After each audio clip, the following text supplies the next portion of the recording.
Okay, here we go. Stand by. 3, 2, 1, action. Assume nothing. Brash, bald-faced blasphemy. Question everything. I find it extremely hard to imagine. Open your eyes.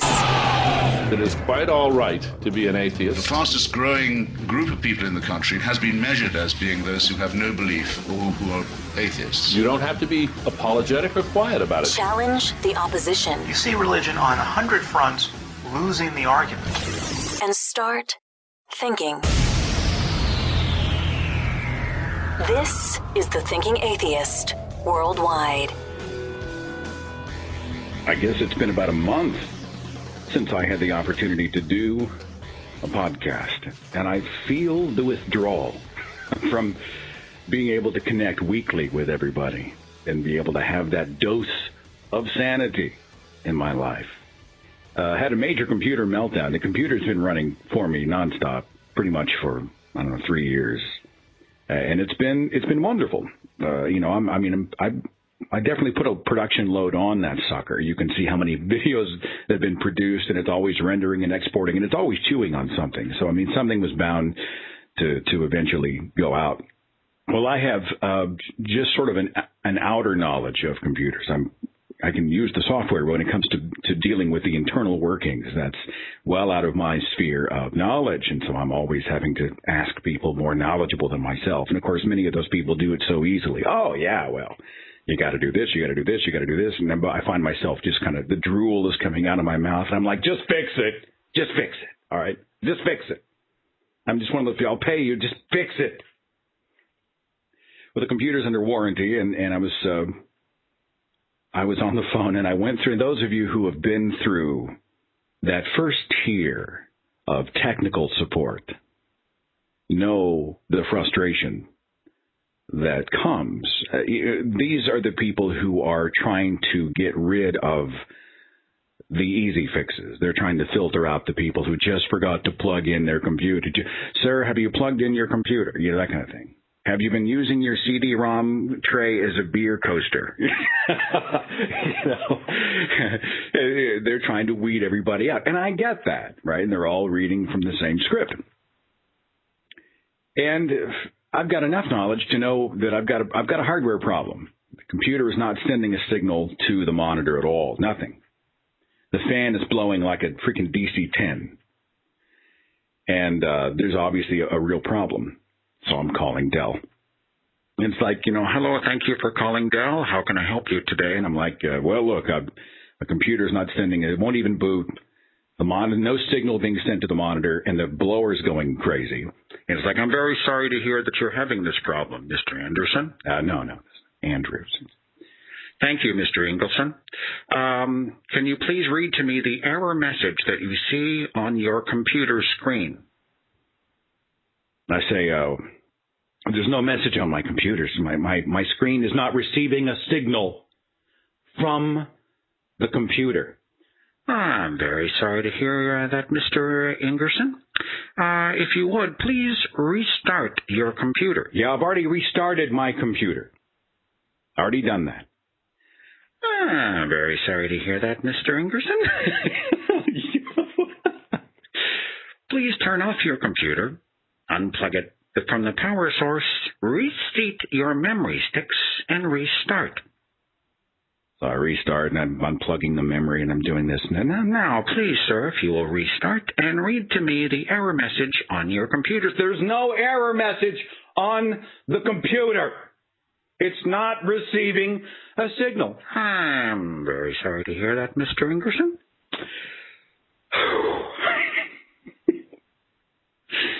So finally, I don't know how long I was on the phone. And I feel my blood pressure starting to rise a little bit. And finally, Einstein says, it appears that you have a hardware issue. Yes, that's exactly what I've been saying. Allow me to transfer you to our hardware technician department place. Would you mind holding one moment, and I'll transfer you? Finally, I get to talk to somebody who deals with hardware. So they stick me on hold. Dun, dun, dun, dun, dun, dun. I'm waiting. Dun, dun, dun, dun, dun. And the next person picks up, I'm so sorry to hear that you're having this problem. Would you please restart your computer? And we started all over again from scratch. Would you please turn off your computer, unplug it, reseat the memory, and then start your computer again? And I'm not screaming, but I'm like, I have just been through this. I went through it 3 times. 3 times with 3 different technicians. Now, I must say, once I got through it all, finally got into somebody who knew what they were doing. They sent a tech out, and they'll, to their credit, replace the whole unit. I mean, they just replaced it, the whole computer. It took a few weeks for me to get the unit in, and it just runs like a top. And it is actually a better system than what I started with. So at the end of the day, I cannot complain. And I mentioned my computer issues on the Facebook page, and, of course, all the computer people. Everybody's got an opinion about every computer. Build it yourself. Don't use Dell. Use this. Use that brand. Do this. Do that. And everybody's going to have an opinion. That's just how it is. But for me, my experience has been overall, once I got through that little experience, that they took great care of me. And finally, we have a computer to do a podcast on. And so it feels good to be back in the game. I just got back from a couple of days off. Natalie and I decided we were going to get out of town, and I have to tell you about it real fast. There's a town in Arkansas called Eureka Springs. Now, I went like 20 years ago, and it's this beautiful little secluded community, kind of in the hills. Beautiful wooded area and kind of windy roads, and everything's kind of tucked away, and it's charming.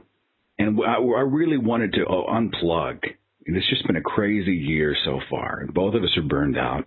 And we thought, let's just go and let's just get away. So we decided to go to Eureka Springs. And we got a little cottage, a little treehouse cottage. And it was beautiful. But I will tell you, Eureka Springs is like a foreign planet. Everywhere you go, it's, these wide-eyed, earthy types, wearing crystal earrings and burning incense, talking about meditation and channeling and crystal healing and astral projection and psychic experiences and holistic medicine. And it's a world of woo. And they're the nicest people on the planet. They are so sweet. Everybody welcomed us with open arms. So glad you're here. Big smiles. I mean, just tremendous people. But you get them talking, especially about themselves, and you kind of cock your head like a dog, like, the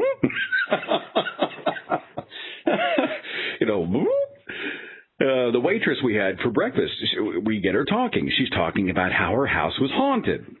Apparently, I'm sure it's a selling point. There's a lot of haunted ghost tours. Her house is haunted. She's doing some explorations at the library onto the history of the domain.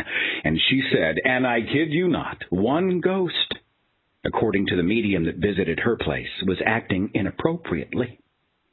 And a second ghost, apparently more the gentleman, asked the first ghost to leave.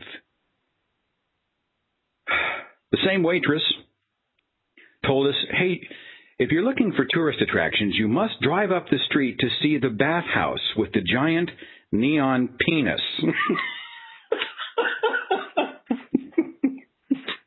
What?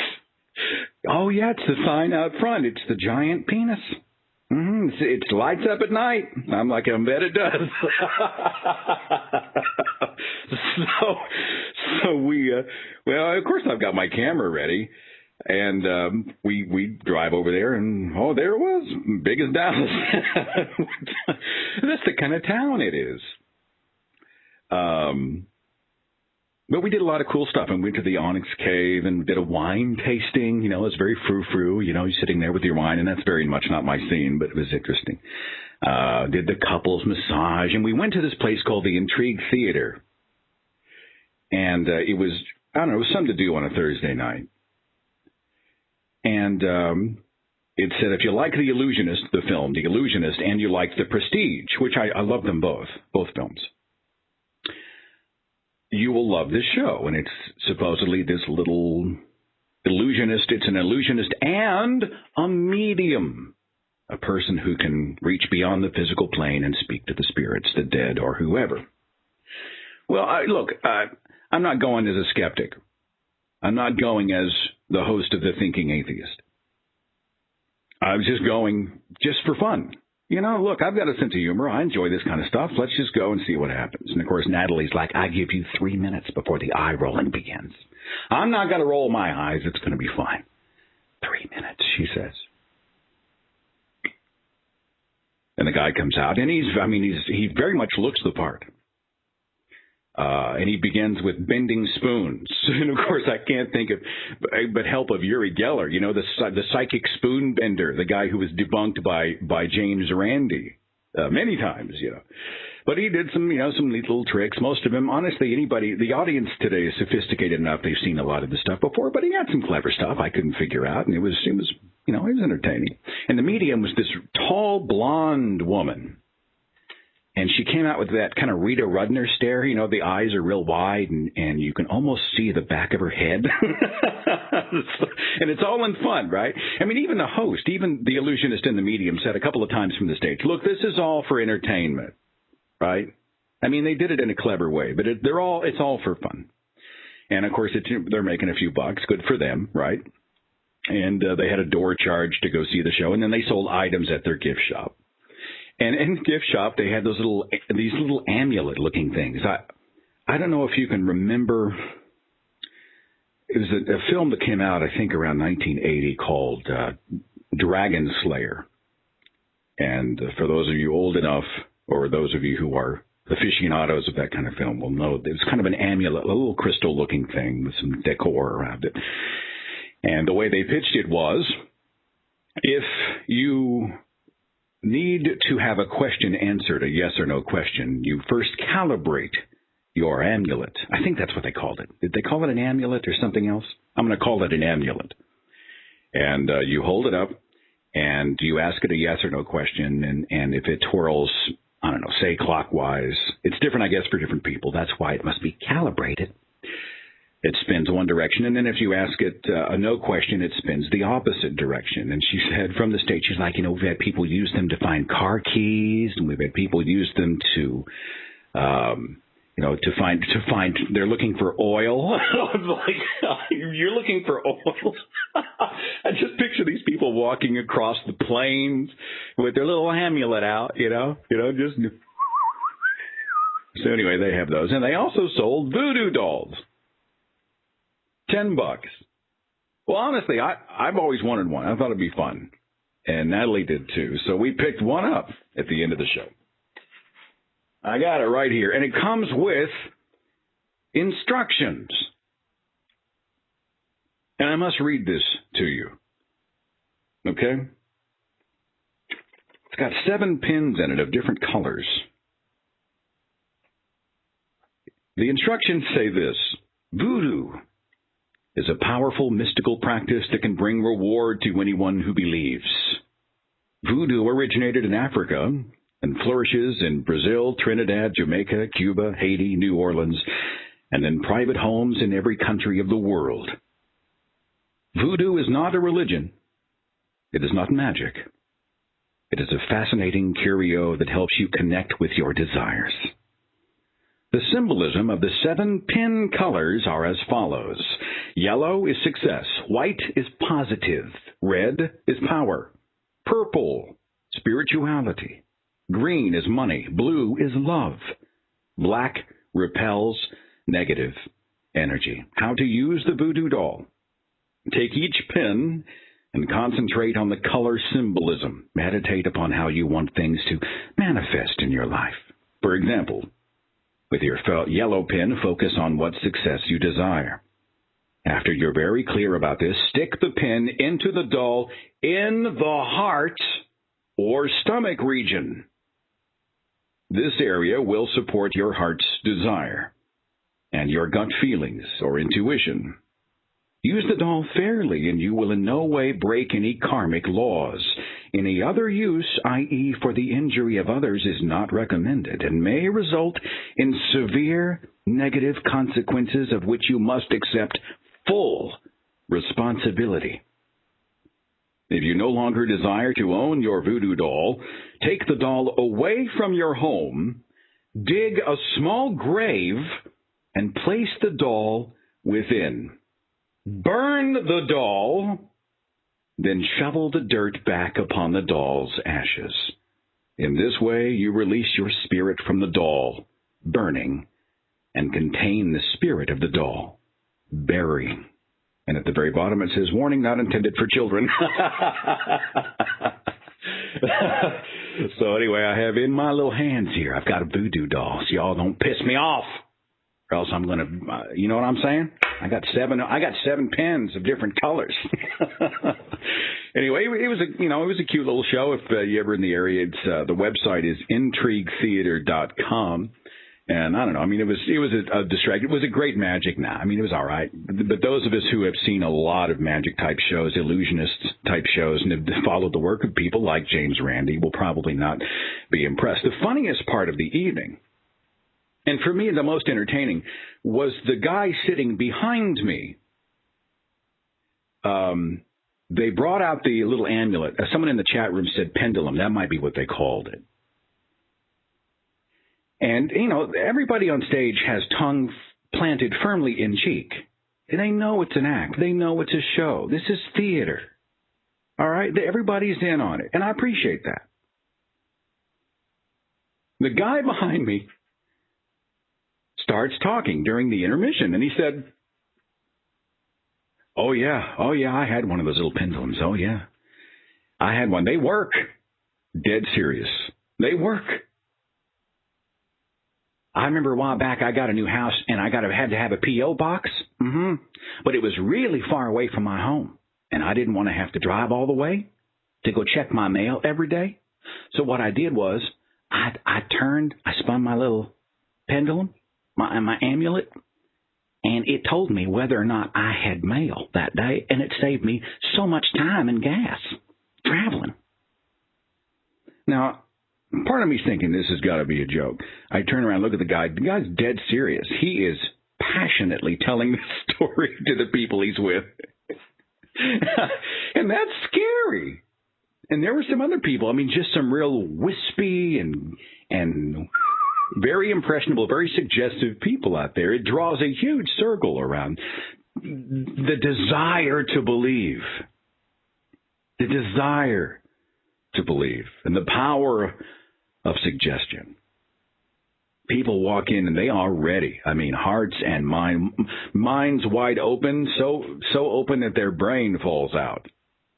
Bam! Hits the floor. And then there are other people like me who are just there for a laugh, just there for a gag. So much has happened, I know, since we hooked up last in the podcasts. Everybody's been talking about the tragic shooting over at the Sikh Temple in Oak Creek, Wisconsin that happened about a week ago. 7 people killed, including the gunman. White supremacist. The funeral services were held yesterday. And you can see even then the mourners are using belief to try to make sense out of the senseless. During a service, the prayer leader there said, and I have a quote here. He said, "You have taken this life." He's speaking, I guess, to his deity. "You have taken this life. This is your will. We accept your will. Please give us strength to bear this loss." I talked about this a little bit in my Oklahoma Free Thought Convention 2011 speech about looking through God glasses, right? No matter what the circumstance is, we have a God answer for it. Pat Robertson blames us for the tragedy. He was on television. And he places his foot firmly in his mouth again. He said, what is it? Is it satanic? Is it some spiritual thing? People who are atheists, they hate God, they hate the expression of God, and they are angry with the world, angry with themselves, angry with society, and they take it out on innocent people who are worshiping God. Whether it's a Sikh temple or a Baptist church or a Catholic church or a Muslim mosque, whatever it is, I just abhor this kind of violence. And it's the kind of thing we should do something about. But what will you do? Well, you talk about the love of God and hope it has some impact. This is the same guy who blamed us for the 9/11 tragedy because we abided lesbians and gays. And abortion. It's our fault. What a shameless co-opting of a horrific event for a religious agenda. I have grown to despise the man. I have grown to despise the man. And, of course, Chick-fil-A. Now, I'm sick of it, just as much as you are. Dan Cathy, chairman of Chick-fil-A, big restaurant chain here in the United States, he said on the Ken Coleman radio show, he said, quote, "We're inviting God's judgment on our nation when we shake our fist at him and say we know better than you as to what constitutes a marriage.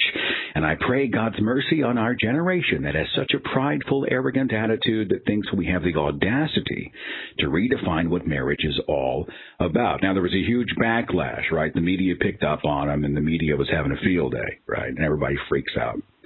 Dan Cathy then talked to the Baptist Press in an article. Then he said he's guilty as charged and is, quote, very supportive of the family, the biblical definition of the family unit. He was asked to explain the success of Chick-fil-A. They went from a single diner in Atlanta to a chain of 1,600-plus restaurants, $4 billion in annual sales. He said this. He said, "We don't claim to be a Christian business. There is no such thing as a Christian business." He recalled a fellow Christian once reminding him, "Christ never died for a corporation. He died for you and me." But adds, "An organization, quote, we can operate on biblical principles. So that is what we claim to be. We ask God to give us wisdom on decisions we make about people and the programs and partnerships we have, and he has blessed us." Now, Chick-fil-A is closed on Sundays to give employees a chance to go to church or have a day of rest or whatever. They sponsor the Chick-fil-A Bowl. It's a college football event.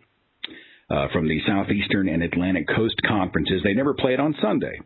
And the game always opens up with a prayer. They choose ministers of various denominations. It's in the contract. It has to happen. From an August 1st article in the Huffington Post, the groups Chick-fil-A gives to include the Family Research Council and Exodus International. According to Equality Matters, an initiative associated with the progressive watchdog group Media Matters, the Family Research Council is designated as a hate group by the Southern Poverty Law Center. I don't even know who they are. While Exodus International is a Christian ministry that has long endorsed ex-gay therapy, a controversial practice of, quote, curing gay people that mainstream mental health organizations have disavowed. In recent months, the president of Exodus has tried to distance his group from the idea that gay people can be cured. Several of the gay, this I'm still reading from the Huffington Post, several of the gay and lesbian employees interviewed by the Huffington Post said they liked their work and had never witnessed incidents of homophobia or discrimination on the job.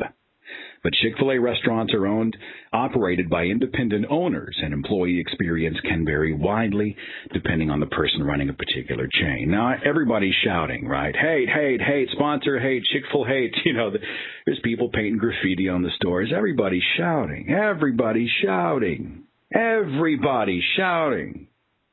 They have this big day where supporters of biblical marriage are encouraged to patronize, to go and spend money at Chick-fil-A. And it was a huge day with lines all over the place, and they had huge national, international coverage. And then a few days later, the pro-gay rights people wanted to do a kiss-in, where everybody goes and they kiss.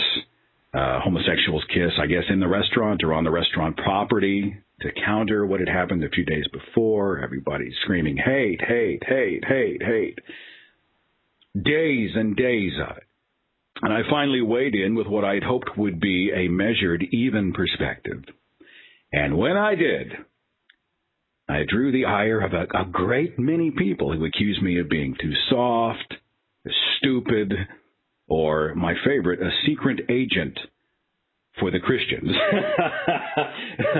You're just an apologist. You're just a sympathizer. So I'll read it to you. I'll put myself out there. Here was my take. It read like this. Chick-fil-A President Dan Cathy asserts that he sees marriage as between a man and woman and doesn't support gay marriage. Now, you can argue all day whether or not he is a homophobe. It's quite possible he isn't actually phobic, but actually holds a religious conviction or personal disagreement with gay marriage. But his organization is a private business. It's a private business. If he wishes to impart his particular value system into his company, it's his right.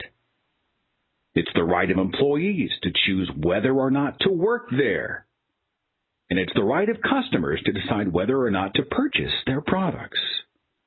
It's not the place of elected officials to deny permits or use public office to direct the citizens away from such an establishment.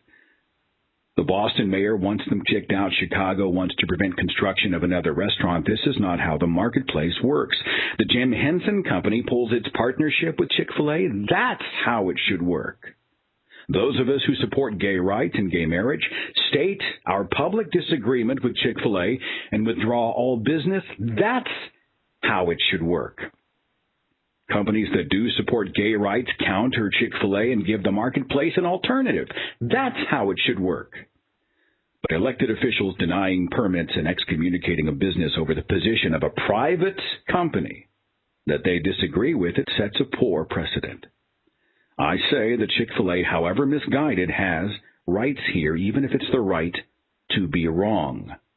Dan Cathy has the right to manage and maintain his organization, his private enterprise, just as the rest of us have the right to take our money elsewhere. And then the shitstorm just exploded. Most of it having to do with hate. Look, when I was a believer, I disagreed with the gay lifestyle from the classic biblical perspective. And for a while, when I was younger, there was some fear, but ultimately, when I was a young adult, I just disagreed with it. My best friend came out as gay, for Pete's sake. I disagreed with it. He and I remained very close friends, very close. I trust him with my car keys. I trust him with my ATM number. I trust him with my life. But I personally disagreed, because I was a believer. I disagreed with his lifestyle or his sexuality or whatever you want to say. But I wasn't afraid of him. I wasn't afraid, and I did not hate him. I didn't hate homosexuals. And what happens is that everybody's screaming hate when they talk about the religious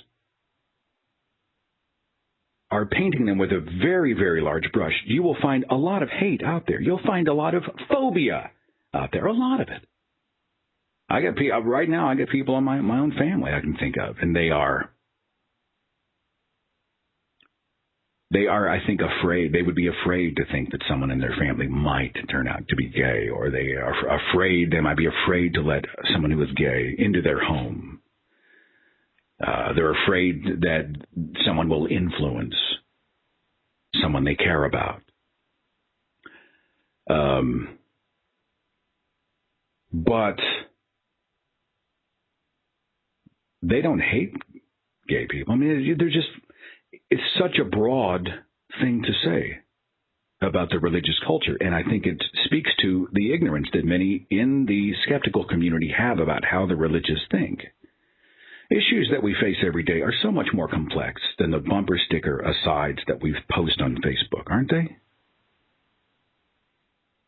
I see the Republicans and the Democrats do it to each other all the time. All the Democrats are like this. All the Republicans are like this. No. No. That's easy. It's catchy. It makes you feel good. But you're talking about millions of people, many of whom have nuanced viewpoints and perspectives that go well beyond the broad brush that you are attempting to paint them with. We do it with religion. We do it with everything. Social causes. Do I think it's ignorant? Yeah, I look at the issue, and we're going to do a whole show on homosexuality as it relates to religion. I don't want to do it today. In fact, if you're calling about that, I'm going to try to keep those short today because I want to spend the time that I feel it warrants. And this is kind of a catch-all show. And I just don't think we can do it justice here. But we are. I'm going to schedule one probably a little later on this fall where we deal with the very difficult issue of how religions approach sexuality that it disagrees with, that its holy books speak against. And, I think it's going to be a fascinating show. I'm looking forward to doing it. I'm looking forward to getting educated even more about it. Because when I was a believer, it was black and white. God destroyed Sodom and Gomorrah over such activity. It's not Adam and Steve, it's Adam and Eve. I was guilty. I was raised to give up the fight before it even started. I started with the answer. I didn't understand anything about sexuality, and to me, it was always a man and a woman. Look, see how the plumbing works? It just makes sense. Everything else is an aberration. Didn't speak to the sexuality beyond the physical. And of course, now, looking at it through a different lens, sometimes I shake my head. I see some of the opinions and the attitudes I had about the gay community, about homosexuality in general, and I'm ashamed. I'm ashamed of how I thought. How I put them in a box. A lot of it was just meeting people who were openly and courageously and unapologetically gay in their lives, and I decided just objectively that they're fantastic people. They just are. They work hard, and they love people, and they laugh, and they're smart, and what? I'm sorry, they're loving another human being? But those who are like me, who support the rights of gays, even to get married, I really do. I'd like to consider myself, I hope one day when my eulogy is written, that they say I was a champion for gay rights. I'd go for that, for sure. But I'd also like, for those who are, like me, trying to support the rights of human beings to be who they are, to stop shouting at the top of their voice at the religious, or saying that they all hate. Many do. Some do, yeah. Won't take long to find examples, it's true. But you'll also find some people who they have a biblical definition of what a marital relationship is, and that's how they see it. They're not full of rage, they're not full of hate, they're not afraid. They just took a stand. Ignorant? Yes. Misguided? Yes. Wrong? Yes. It ain't hate. And knowing this about the opposition, knowing how they think and why they think, makes us more effective in approaching the mindset. I'm so tired of everybody shouting. It doesn't matter what it's about. Everybody's screaming at each other. Nobody's talking. There's no discourse. Doesn't it make you crazy sometimes? Don't you just wish everybody would lower the freaking volume? Stand shoulder to shoulder with somebody that you totally disagree with and act like a reasonable person. Do I think making out in a Chick-Fil-A is going to change anything? No. No more than people spending a day in line a few days before for religious reasons to support Chick-fil-A is going to change anything. I think it's a T-shirt of the week. I think this headline is pretty much spent. It's going to go by the wayside. And the real fights for gay rights will continue in other circles. This is just flashy. This is just something. This is a hot button. This was a chance to get ratings, a chance to get people all worked up for about 5 minutes, and then they move on. Nothing really changes. Who didn't know Chick-fil-A was a Christian company in the first place? I mean, it's all over the place. You expect to ask the president of Chick-fil-A how he feels about gays, and when he says he supports biblical marriage, you have the nerve to act surprised? Where have you been? What rock have you been living under, for Pete's sake? This is not news. This is not a surprising plot twist. Of course. He stands on the Bible. Is he wrong? Hell yeah. But everybody acts shocked, freaks out. He can give money to whatever. Expose him, let everybody know what he is, what those organizations do, but they have a right to do it. It's, free speech has to cover the worst as well as the best. One final thing before I go to the phones. Today is a special day. It's the birthday of Robert Green Ingersoll. It's funny, the Atheist Alliance of America had a Facebook post up that said, "Happy birthday, Bob." We had a great photo of the guy. Robert Green Ingersoll, he was a Civil War vet, a political leader here in America, and he was a great speaker during what's called the Golden Age of free thought. He was noted for this broad range of culture that he had, and he was nicknamed the Great Agnostic. And in many of the speeches he gave were advocates of humanism and free thought. And often he had a lot of fun at the expense of superstition. And the press just had a field day with him. But he was popular regardless. And so I wanted to sort of celebrate the day with a few quotes from Robert Green Ingersoll himself. Quotes like this one. It says, give to every human being every right that you claim for yourself. Happiness is the only good. The time to be happy is now. The place to be happy is here. The way to be happy is to make others so. I actually used that quote at the end of my Afterlife video. I liked it so much. He says, I will not attack your doctrines nor your creeds if they accord liberty to me. If they hold thought to be dangerous, if they aver that doubt is a crime, then I attack them one and all because they enslave the minds of men. He once said, if a man would follow today the teachings of the Old Testament, he would be a criminal. If he would follow strictly the teachings of the New, he would be insane. He once said, in the republic of mediocrity, genius is dangerous. It is 1,000 times better to have common sense without education than to have education without common sense. Surely there is grandeur in knowing that in the realm of thought at least you are without a chain, that you have the right to explore all heights and depth, that there are no walls nor fences nor prohibited places nor sacred corners in all the vast expanse of thought. He once said the superior man is the providence of the inferior. He is eyes for the blind, strength for the weak, and a shield for the defenseless. He stands erect by bending above the fallen. He rises by lifting others. We need men with moral courage to speak and write their real thoughts and to stand by their convictions even to the very death. And probably my favorite, and I once used it as a tagline for my page, the more false we destroy, the more room there will be for the true. That's why people often come to me and they say, well, why can't you just leave religion alone? Why do you have to be so vocal about it? What's the problem? Why can't people just be happy and do what they want? Well, if what they did didn't affect the world around us, I'd be cool with that. But it does. It affects everything we do. And honestly, the more false we destroy, the more room there will be for the true. What a wonderful way to say it.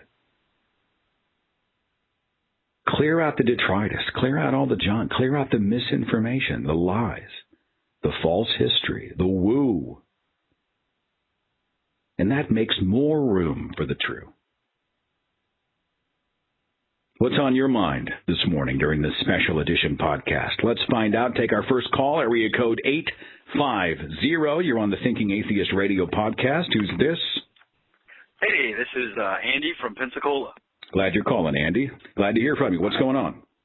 Oh, not too much. I'm glad you're back up on the air. I really enjoy your show, and I'm glad I'm getting to speak to you. My pleasure. What's going on? Well, here's the thing. I agree with everything you were just saying, and you literally stole the words right out of my mind. But I used to be, like many other people, I used to be very religious. Super Christian. Was against everything the Bible was against. Was for everything the Bible was for.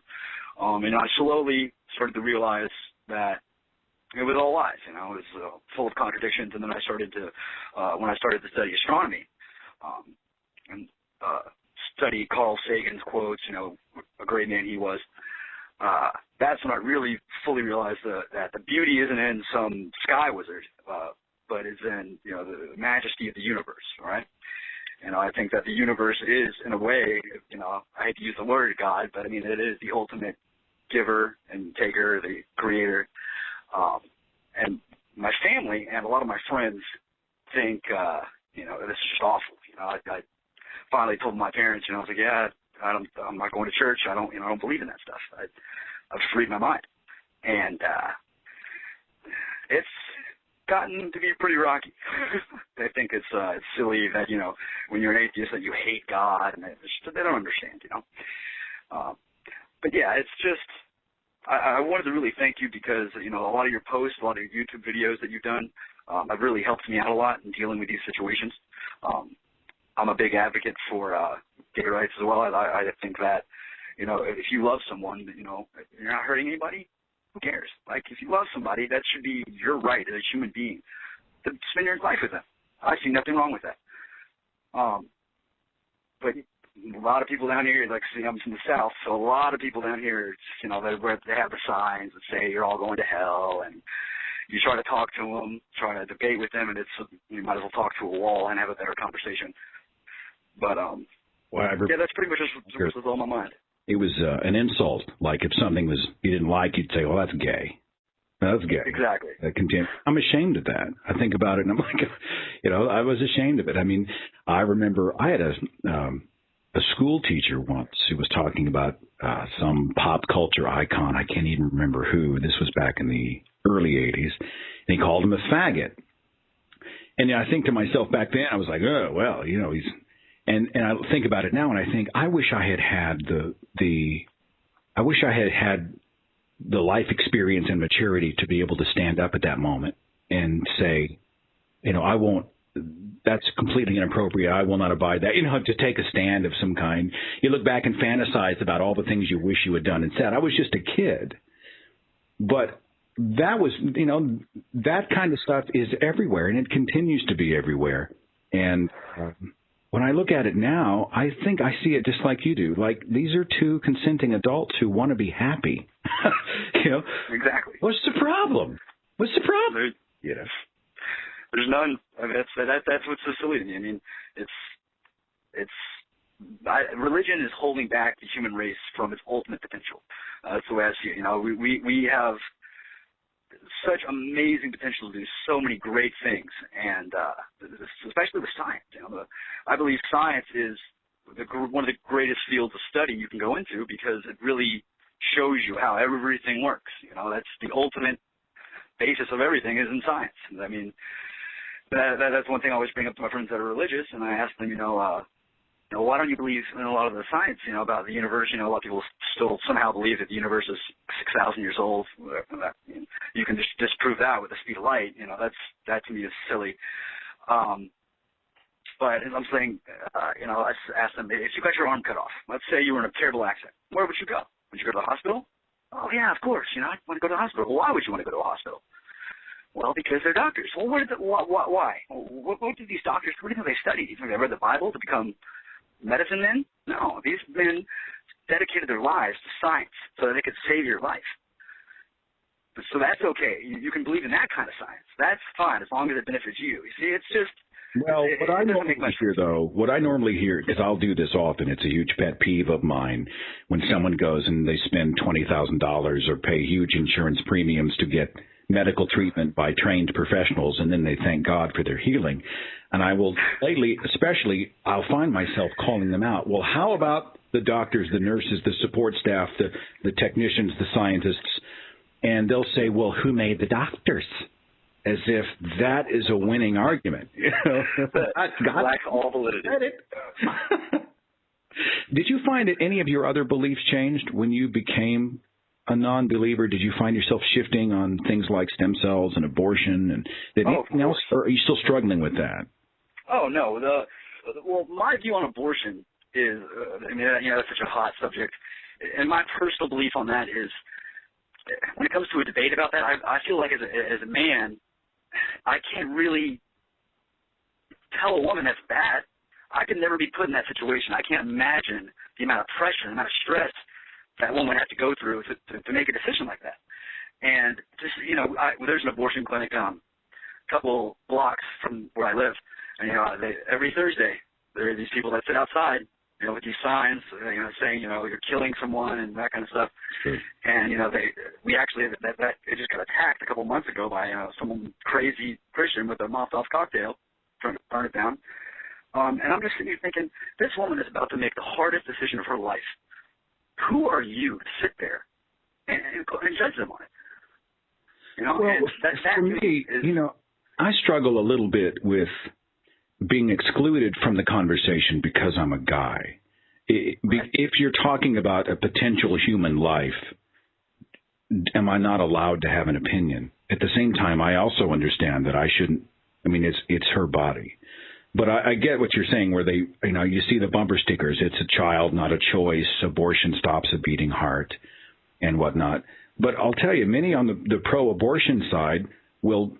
Well, let me start again. Those on the anti-abortion side, they think that pro-abortion people like sit around twirling their mustaches, loving the fact that they're killing babies. You know, they love abortion. They want to kill as many babies as they can. I mean, that's just so bogus. I mean, you mentioned this incredibly heart-wrenching decision about what to do with a potential child. And it's a huge thing that many people in the skeptical community wrestle with daily. So that's a huge oversimplification. By the same token, you've got the people who are pro-choice, and they say that all the pro-lifers want to blow up abortion clinics and kill doctors. Well, I came from Christianity, and I'll tell you, I don't know anybody who supported that. You know, the truth is not on these hard, crazy extremes, these bumper stickers that we paint each other with. It's often somewhere in a more complex place, and understanding would probably help us in our particular battle. But I'm glad you crawled out of religion, man. Are you having a happier life without all that stuff? Oh, yes. Literally, I look at life through. It's like I have nuance. I see everything. One thing I try to do every day, and this may sound silly, but it really is. It feels really good to think about. Is you sit there and you just try to clear your head of everything and realize that in this moment, in this very instant, you are alive, and you can really just notice the beauty that is around you. And no matter where you are, everything is amazing because we're a product of time. And to me, that is so much more amazing than saying, oh, someone just, boom, created us. We came from stardust, and that's what we're going to return to. And to me, that is gorgeous. Fantastic, man. Thanks for a great call. Thanks for being a part of the show. Thank you. There is a poster that's been flying around the internet forever, and I'm sure you've seen a variation on it. At the top it says, atheism, the belief that there was nothing and then nothing happened to nothing and then nothing magically exploded for no reason, creating everything, and then a bunch of everything magically rearranged itself for no reason whatsoever into self-replicating bits, which then turned into dinosaurs. Makes perfect sense. Well, I had a family member post this on their wall. And I don't know if it was directed at me or not. I'm the only atheist in my immediate family. So I'm thinking, you know, part of me, the conspiracy in me is going, this is about me, you know. And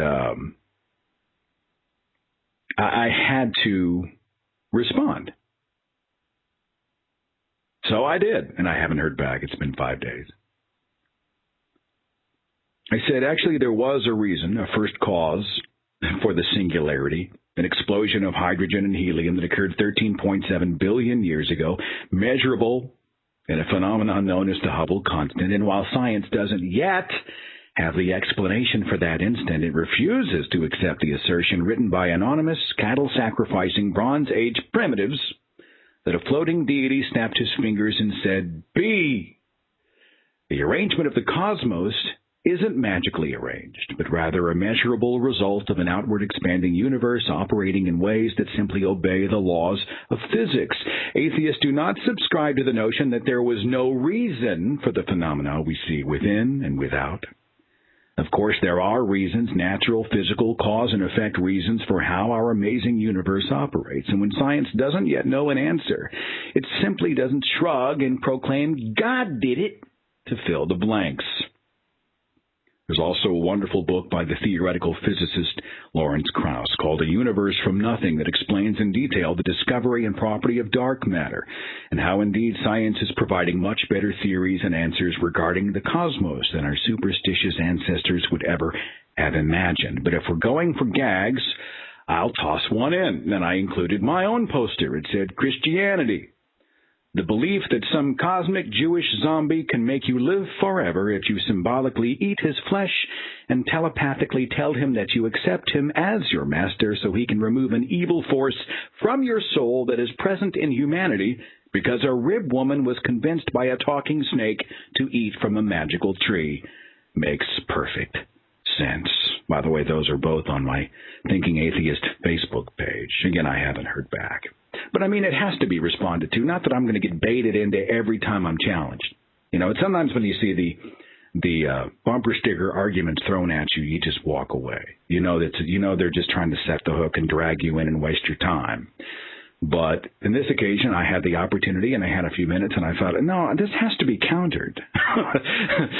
Someone has to say something, and I know there are many people watching in his circle who would look at that and go, wait a minute, maybe they'll go deeper. It might take 10, 15 years before those seeds start to turn into some real, genuine, productive questions, but at least they're out there. Or I'm kidding myself, and it was a total waste of time. 316, thanks for waiting on hold. You're on the Thinking Atheist podcast. Who's this? Yeah, hi, this is Jimmy. Jimmy, what's up? What's going on? Yeah. Jimmy just left me. 775, you're on the Thinking Atheist podcast. Who's this? Hi, Seth. It's Kitty. Kitty. Sorry, I had my phone on mute. No, that's all right. Better late than never. What's going on in your world, Kitty?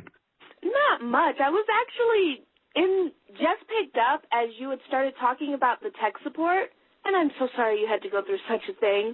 I actually work tech support. Well, now, hang on just a second. You probably do your job in your sleep, right? I mean, you yes. hear enough of the same stuff. Are you doing other things while you talk to people on tech support? Yeah, I am. Are you reading all from the same script? No, while we do have a script that we're supposed to use, the only time I actually use my script is if I have to send out a dispatch, because I actually work internet tech support. So internet's not working, I'm the one everybody calls. How come I never get you when I call? How come I always get somebody else? I mean, you're so well-spoken, and you sound like I'm a human being and not a statistic. And because normally they have that kind of that robotic. I can tell that they are bored with their lives. You know, I am so very sorry that you're having this problem today, Mr. Anders. What I really want is a conversation with a human being who for 5 minutes will take me personally. So yeah. Thank you for the encouragement. I'm glad to know you're out there taking care of somebody somewhere. Oh, you're welcome. And believe me, there's a lot of us out there that do our job, and we're very personal with the customers.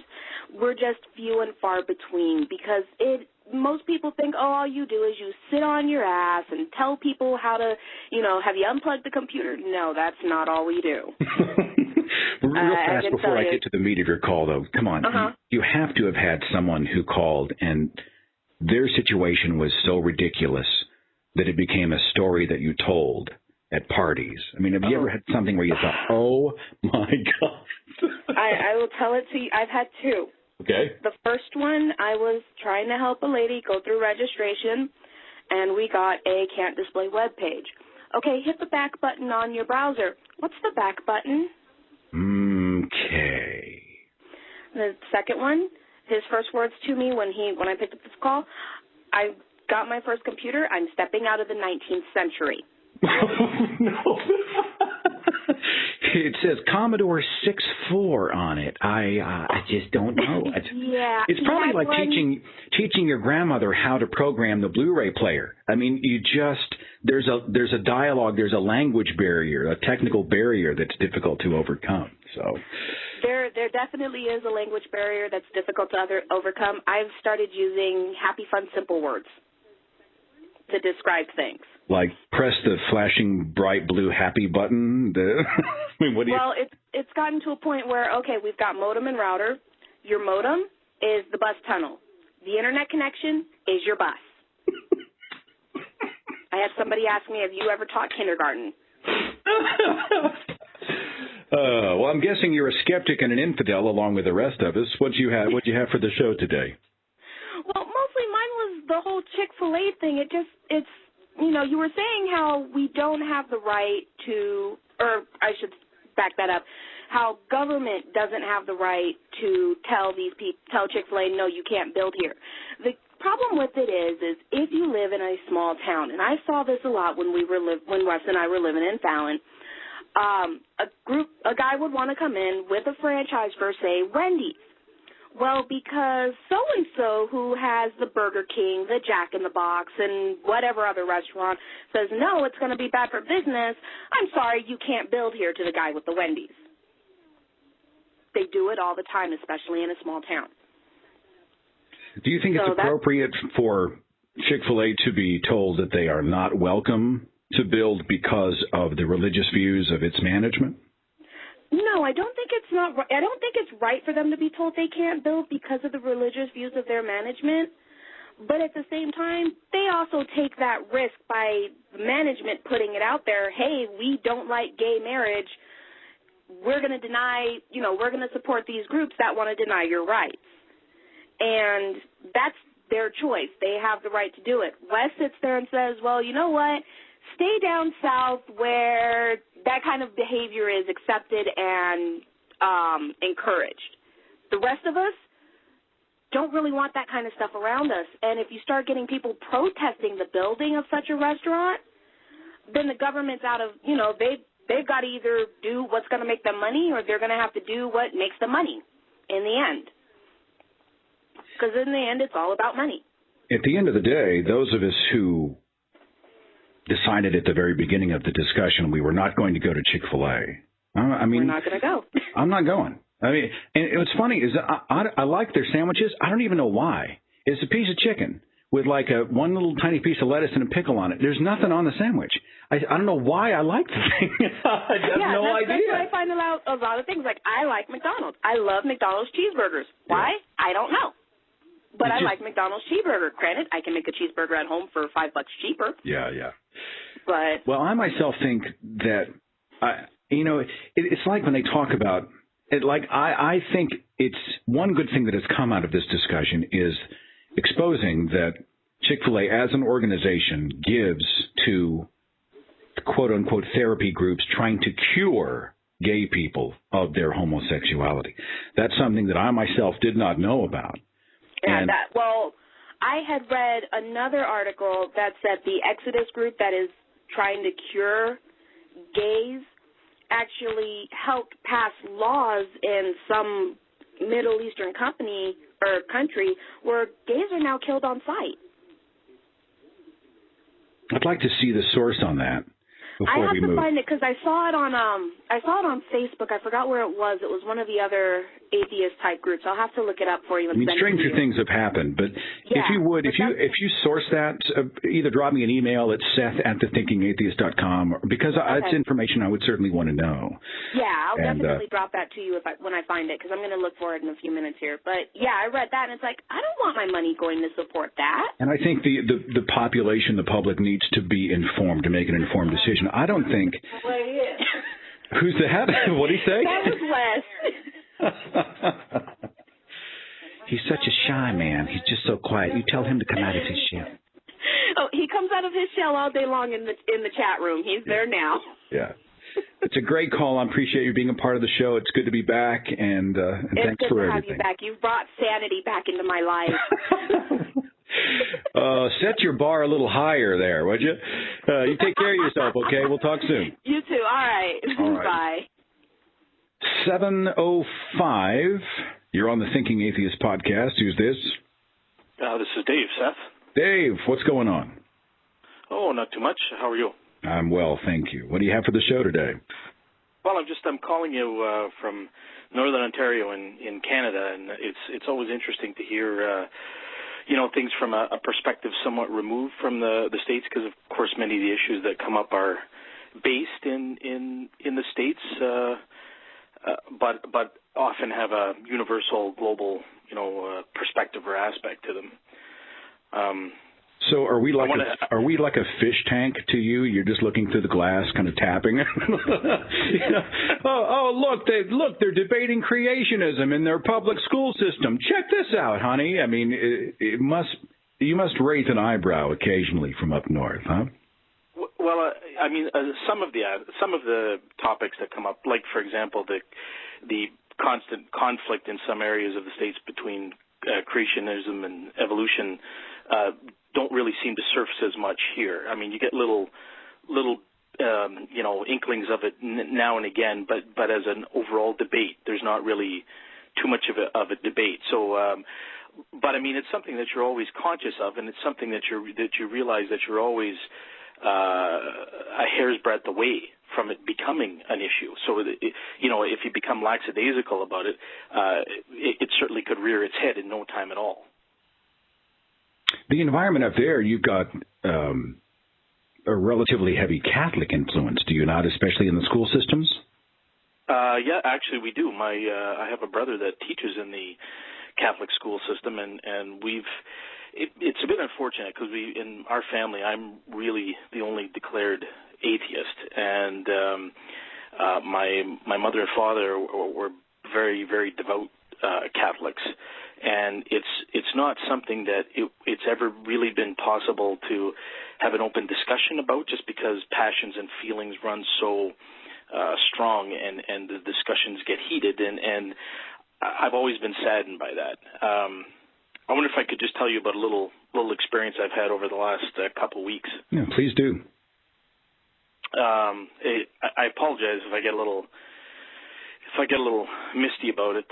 My father has been sick for some years, and a few years now, and he's on dialysis, and he's had some cardiac difficulties. And I myself, I'm a nurse in ICU here in Sault Ste. Marie, and my mother has been his primary caregiver. She's a retired nurse, and she looked after him sort of full time. And 2 weeks ago, she went into hospital on a Friday. She was having really pronounced short of breath, and to make I won't draw out the details, but what ended up happening was on Sunday morning of that weekend, she ended up dying very unexpectedly, and it was a real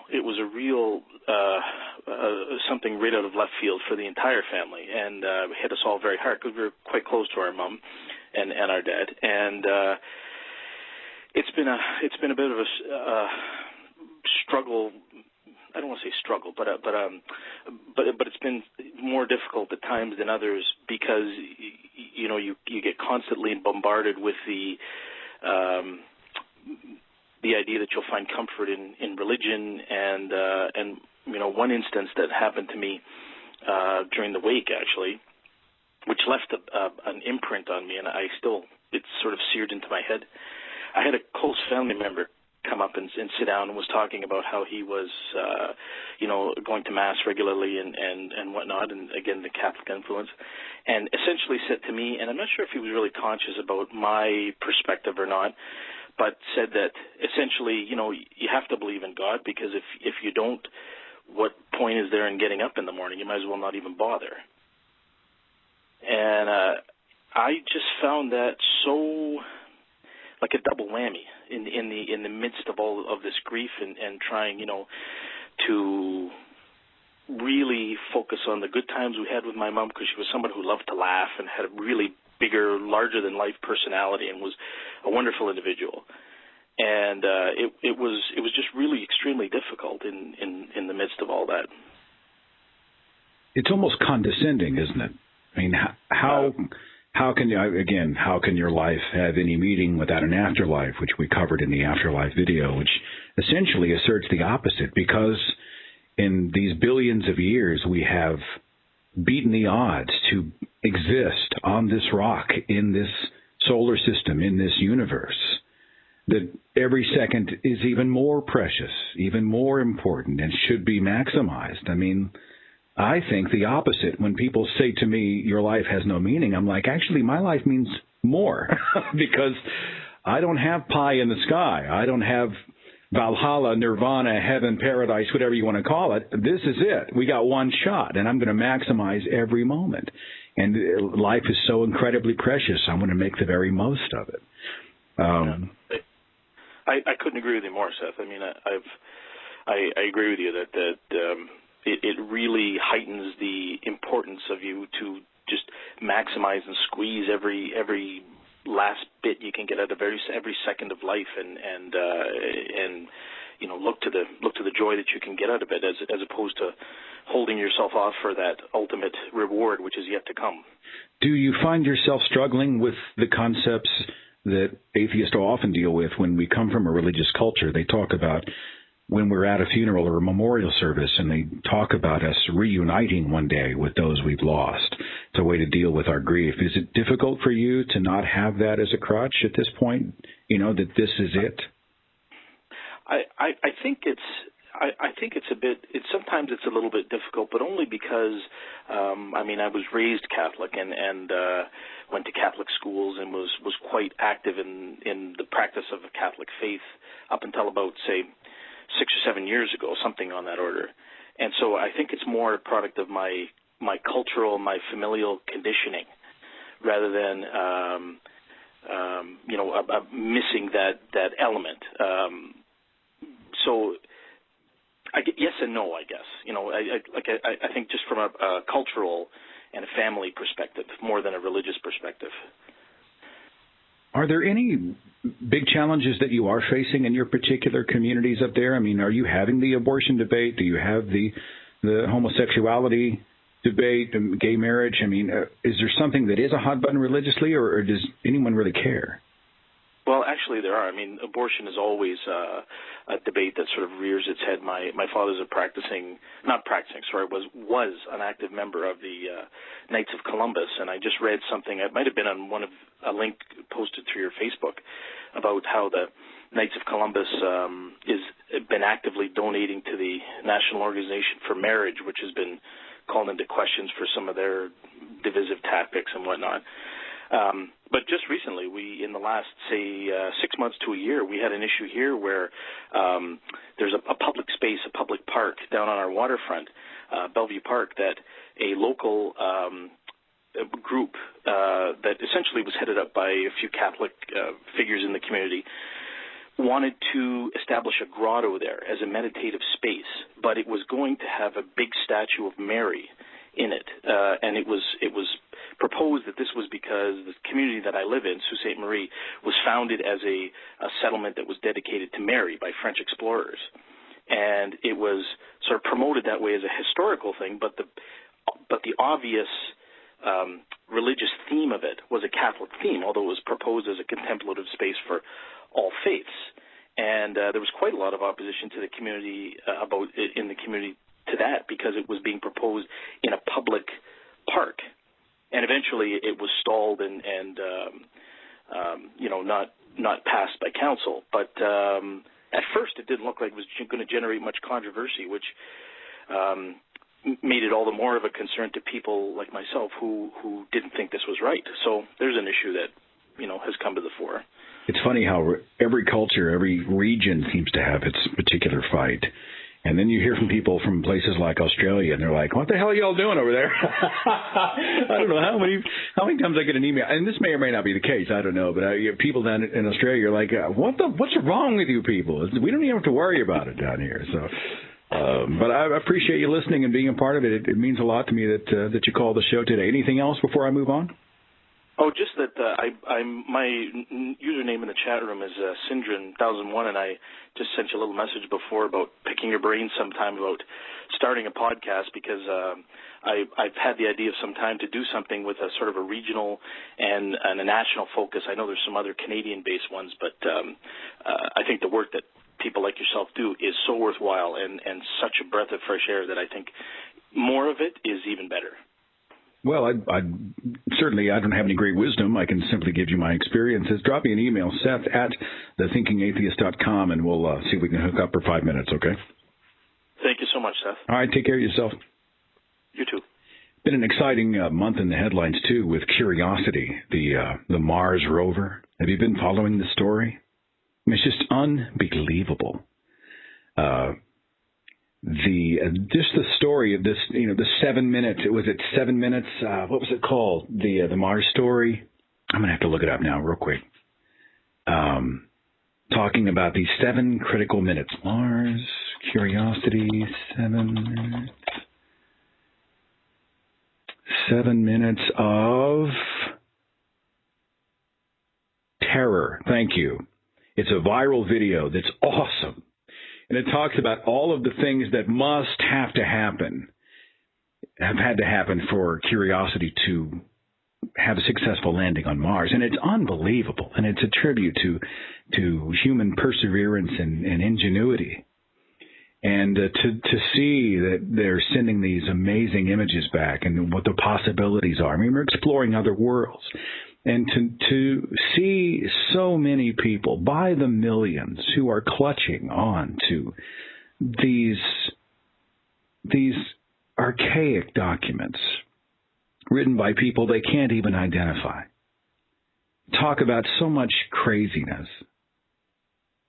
And to do so in an environment where we are cruising Mars, we're on another planet, checking it out, sending back in from. I read, was it yesterday? They sent a software update. Well, it was just recently. They had to send a software update. Well, they sent it how many hundreds of millions of miles? Just send it up there. I mean, how's that for an operating upgrade? It's just awesome.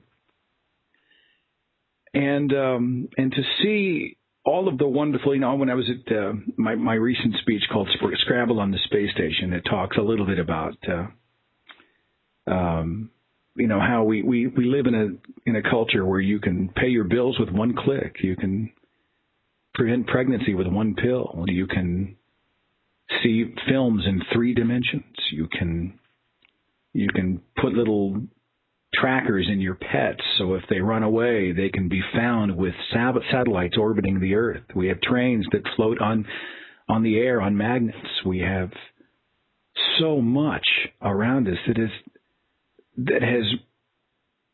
it's really revealed again that how much better the real world is than any of the mythologies that our ancestors ever came up with. Christopher Hitchens had it right. I mean, when you look at the cosmos around us, who would really want to go back and focus on the burning bush? There's so much amazing stuff going on. Every day our headlines, who was it who I was talking to?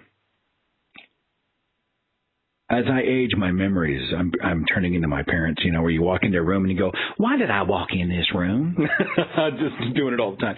I don't remember who said it, but it was that, religion's been using the same information, the same books, the same sermons, the same stuff, but, a couple thousand years, few thousand years, at least for the Christian Bible. And it's the same arguments, the same material, the same dogma, it's the same. Nothing really original has come out of it. Science gives us something new to ponder every day. Every day. Our exploration of the genome, of our oceans, of the moon, of Mars, of the universe, every day gives us something new and exciting to check out. Why would we be married to this old, long outdated, long debunked compilation of superstitious stories? Probably fear. 316. Let's try again. You're on the Thinking Atheist podcast. Who's this? Hi, this is Jimmy. Sorry if my phone keeps hanging up. Well, it's all right. I totally get it. I understand completely. What's going on, Jimmy? Yeah, I've been hearing a lot about the Chick-Fil-A incident, and I'm a big supporter of gay marriage. In fact, I'm very vocal about it. I actually work at UPS. I do loading trucks. Hang on, sweetie. And so I'm very vocal about it, and I happen to start working with a very diehard Christian. I mean, I'm talking like Fred Phelps, diehard. Oh, no. And, yes, and he's constantly saying how much he despises, he's against gay rights and that sort of thing. And I'm like, well, I support it.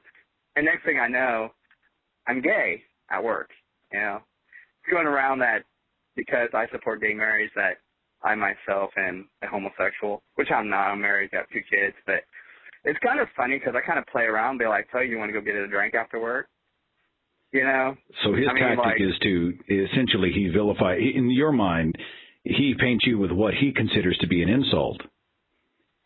And absolutely. And in doing so, he essentially exposes his own ignorance. You know what I'm saying? Yeah. I mean, it boggles the mind. Yeah, absolutely. And, I mean, this is, of course, people know that I'm married and stuff like that. But, it's like, yeah, he's been around saying that you're gay and all this and that. Hang on, sweetie. I'm about to be with my daughter. So that's all right. How old is she? She's 7. And what's her name? Her name's Peyton. Peyton. How sweet is that? Well, that's cool. She can make all the noise she wants, man. It's good. It's a family show. Yeah. Well, honestly, to see someone who, it's, I think, equally as important for those of us who are not homosexual to stand up for the rights of those who are. I mean, to stand up for the rights of a flesh and blood human being is something we all should embrace. And I think you and I being out there and making ourselves heard and standing up for those of who would like to have their voices supported by ours, man, I'm totally, you have my salute. And I was raised Southern Baptist. In fact, at one point I was studying to be a missionary.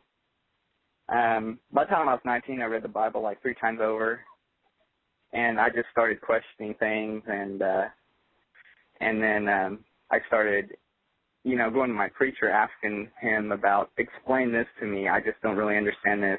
To me, this doesn't make sense. And I was constantly reminded, well, don't question it. It's God. It doesn't matter. It happened, and this is the way it is. And I stepped back, and I'm like, well, if someone's telling you not to question things, I think that's when you should step up and question it more. And then I just started, studying science and different things, and I came across Christopher Hitchens and Richard Dawkins and things like that, and that's what kind of... Hey, come on, I want to show you something. You better go, dude. She wants to show you something. Yeah, she does. Yeah, hey, you've been a great call. Yeah, man, I really do appreciate your show, and I'm glad you're back. So all right, give Peyton a hug from all of us. All right, take care of yourself, man. We'll see you later. All right, you bye. I really do believe religion kills curiosity. Religion kills curiosity. Dead. 307. Hi, you're on the Thinking Atheist radio podcast. Who's this? Hi, Seth. Yes. Who's this? Talk about the Mars. I'm losing part of your call, so I'll do my best to try to catch the content of your message here. What were you calling about? The Mars rover. Oh, yeah. Yeah, I had a religious friend tell me that the Mars rover was a complete waste of tax dollars, and should have been before it was launched. I missed the first part. What should have happened before it was launched? Well, my religious friend said that it was a complete waste of money, and how it could have been donated to something better, like the building of a church in jungle or something. Mm-hmm. A church and a jungle. Yes. Well, I know there are many critics of space exploration. I am not one of them. I think that we are at our best. I think the person who speaks the most eloquently about the need for us to continue to learn and explore about space exploration in particular is Neil deGrasse Tyson, who inspires me when he talks about how that we as human beings are at our best when we are challenged and we are reaching out beyond our limitations to go places and do things we never thought were possible. And yes, that may be a romanticized view of things, but it's how I feel. And I think we are compelled to know more about the universe we live in. And I think I totally support the Mars expedition. I'm excited to be alive in a time when it's happening. So how about you? Well, I think it's completely amazing that we're getting this far into space because, solar system right now. And I think it's really amazing that we're able to get out that far. My friend, I'm just about to lose the signal, but thank you so much for being a part of the show. Sorry to have to let you go like that. Yeah, I got a technical glitch. My apologies. I've got about 10 minutes left in the show. Let's see if I can get 2 more calls in. 240, you're on the Thinking Atheist radio podcast. Who's this? Hi, Seth. This is Rick. I just moved to old Charleston, South Carolina, the Bible Belt. What's going on, my friend? This Mars rover thing, man. Just like the last caller said, I noticed a lot of the very religious people are hiding behind the banner of wasting tax dollars. So I threw out a whole bunch of examples, like, okay, well, when we finished in Iraq, we flew 360 tons of cash into a war zone. We're currently funding, Al-Qaeda in Syria right now, the same people that killed 3,000 of our citizens in the name of religion. Just don't get it. Well, that surprises me. I mean, coming from that, most of the people that I knew, even growing up, were huge supporters of NASA and the shuttle program and space exploration and whatnot.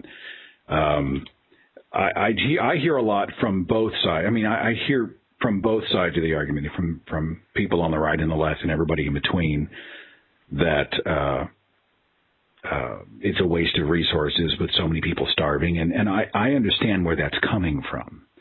But I personally think, in the grand scheme of things, the NASA budget is really, it's a sort of a drop in the bucket, Yeah, it's a joke. The last 50 years altogether, I think Neil Tyson said we spent about $780 billion over the 50 years. We gave more than that in each bailout.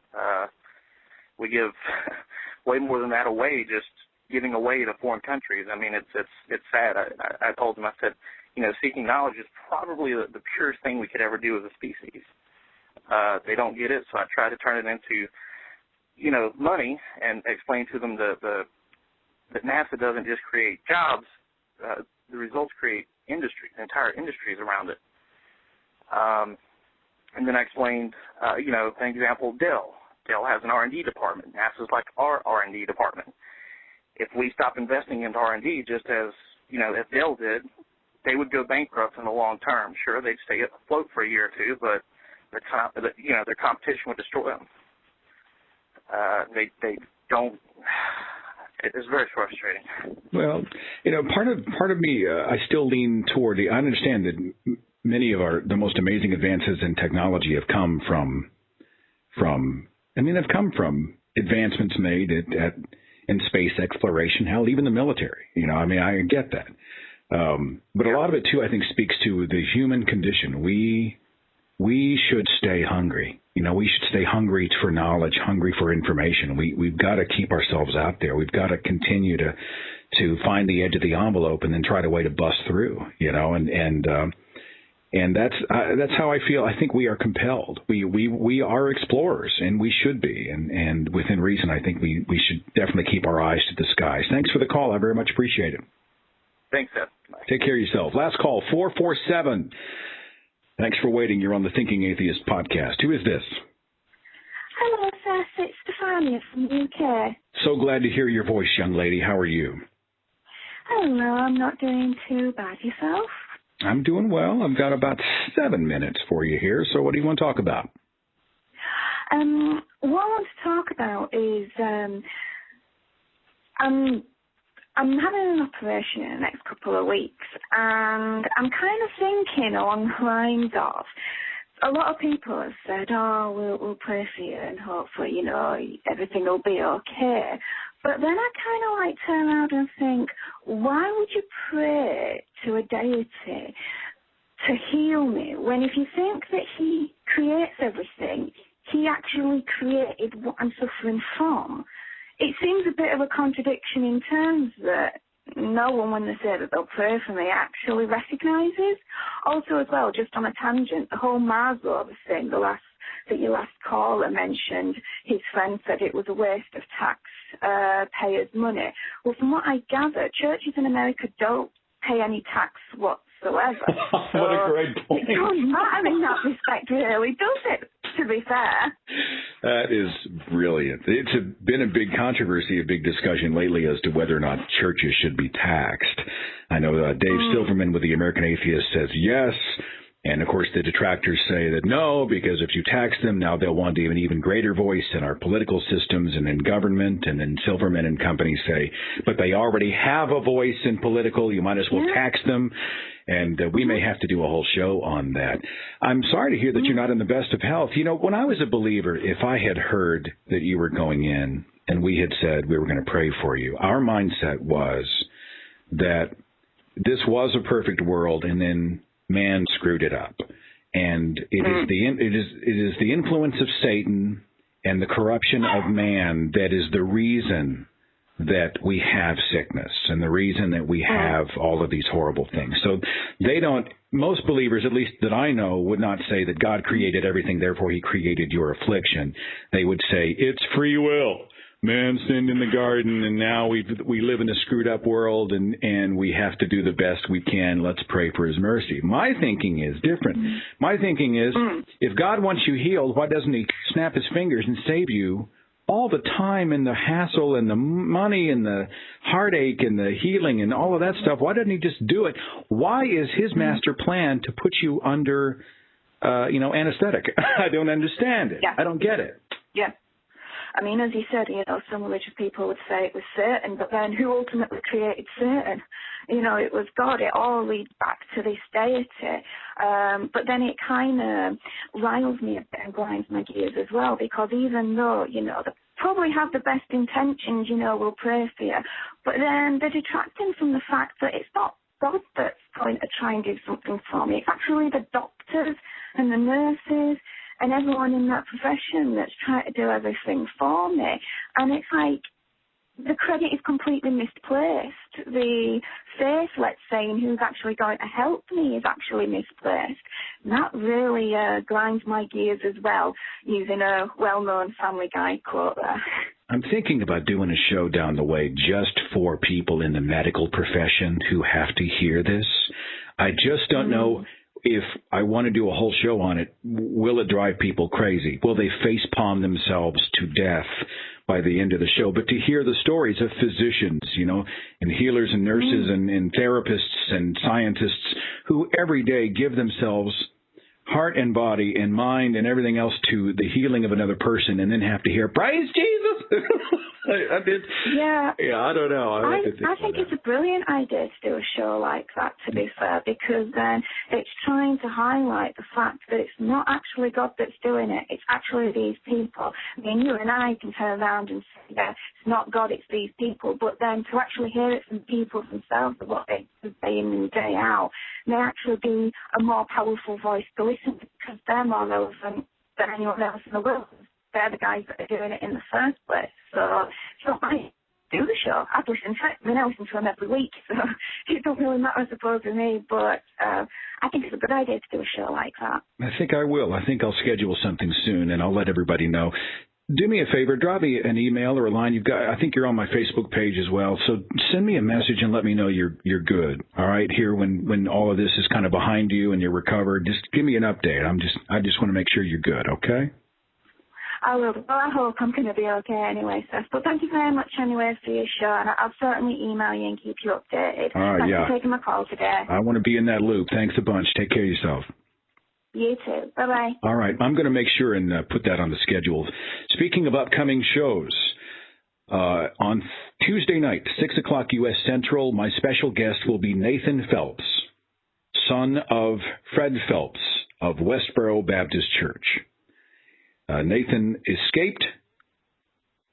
He left outright. He has been obviously excommunicated and is now a champion for free thought and for gay rights all across the planet. And he's going to join me, and we'll take your calls. And I cannot wait to spend 90 minutes with that guy. I just have a tremendous amount of admiration for him. Later on the 21st of August, we'll be doing a show called A World of Woo, where we talk about things like crystals and astral projection. And I schedule this before Eureka Springs, by the way. After that, we'll be doing a show with your coming out letters, as you share letters that you have either written or wish you had written or want to one day write to family and friends. And we'll do a show about atheist funerals, people who want to say goodbye, but without having all of these superstitious nonsense surrounding it. We'll be doing all of that. And so we got all that stuff you can find on the podcast page on my website at thethinkingatheist.com. Have a wonderful week. And thanks for joining me for a special podcast. It's great to be back on the air. I'll see you next time. Follow The Thinking Atheist on Facebook and Twitter. Watch dozens of original videos on the Thinking Atheist YouTube channel. And visit our website for resources, links, contact information, the editor's blog, and more. thethinkingatheist.com.